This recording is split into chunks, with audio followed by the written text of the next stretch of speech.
गणवेश वाटप होणार आहे। स्टेजवरती कोणी येऊ नका, कृपया विनंती आहे। लेकिन भाषा पर विवाद बिल्कुल नहीं होना चाहिए। हमें बाबा साहब अम्बेडकर जी का संविधान सुरक्षित रखना है। और मैं आपको बताना चाहता हूं कि बाबा साहब अम्बेडकर जी के संविधान को किसी को हाथ लगाने की हिम्मत नहीं है।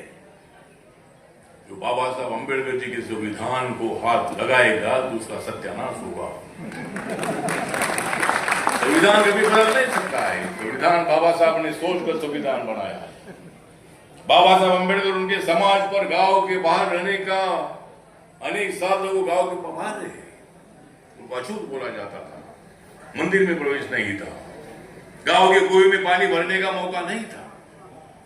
लेकिन जब बाबा साहब ने संविधान लिखा तो बाबा साहब अम्बेडकर जी ने सभी जाति धर्म भाषा के लोगों को जोड़ने का काम किया है। तर बहुतांश वेळी माझा टॅक्सी चालक आणि रिक्षावाला उभा असतो जनतेला न्याय देण्यासाठी, आणि म्हणून मला हा मुंबईचा सेवक असणार। आणि मग या माझ्या श्रमिक कष्टकरी मुंबईची सेवा करणाऱ्या टॅक्सी रिक्षा चालकांना त्या ठिकाणी खटाव समिती असेल, हाकीम समिती असेल, या सगळ्यात न्याय देण्यासाठी जर प्रतापजी कोणी उभं राहत असेल तर त्यांच्या न्यायासाठी लढणारा मुंबईत आणि महाराष्ट्रातलं उमद एकमेव नेतृत्व म्हणजे हाजी अराफत शेख है। ये मला त्याचा आनंद।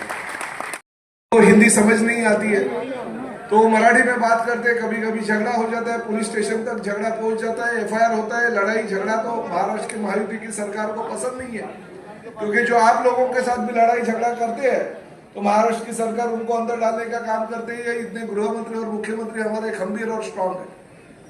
तो हमने यही कहा, देखिए महाराष्ट्र में मराठी सीखना गैर नहीं है, मराठी हमारी संस्कृति है। हमारी मराठी के माध्यम से हम आज तक इस राज्य में काम कर रहे हैं। हम सब डर गए कि वो 200 पेज की किताब एक पांडे जी, शुक्ला जी, अब्दुल रहीम, अब्दुल करीम कब पढ़ेंगे।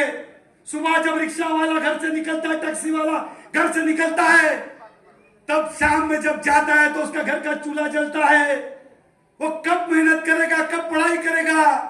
तो उन्होंने हल्की से किताब निकाली, ये 200 पेज की किताब को मैं 2 पेज की कर रहा हूं।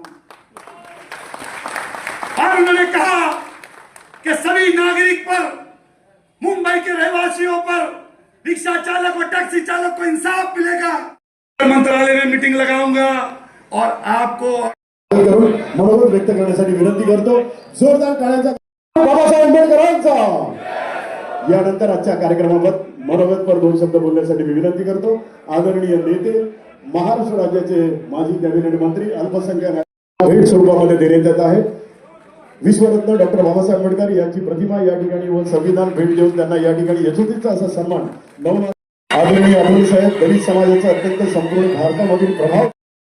अब ये अगली लाइन आपके दिलों को छू जाए तो आप अपनी मोहब्बतों से नवाजिएगा। पेश करता हूं मैं तेरे खास मुलाजा पर, मैं बड़ा है रोब दब दबा है दिल में इनके हौसले है किस्मत।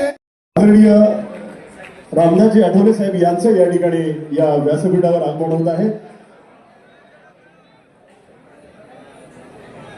आदरणीय केंद्रीय राज्यमंत्री